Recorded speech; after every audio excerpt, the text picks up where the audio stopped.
100 yillik farzandi bor samarqandlik millioner Anvar Temirov haqida 3 ta fakt. Birinchisi, Anvar Temirov 1991-yil 26-iyunda Samarqand viloyati Qo'shrabot tumanida tug'ilgan.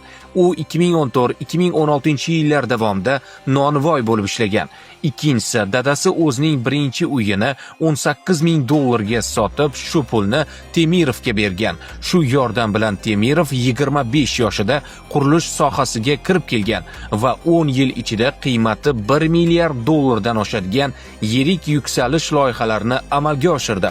Bugungi kunda O'zbekistonning 5 ta viloyatida faoliyat yuritmoqda. Uchinchisi, Temirov plita, beton, mebel zavodlari va avtosalonlarga egaligi bilan emas, balki odamlar uchun qilayotgan yaxshiliklar bilan ham tanilgan. U 70 ta boquvchisini yo'qotgan oilaning 150 nafar farzandini o'qishini va moddiy ta'minotni to'liq o'z zimmasiga olgan.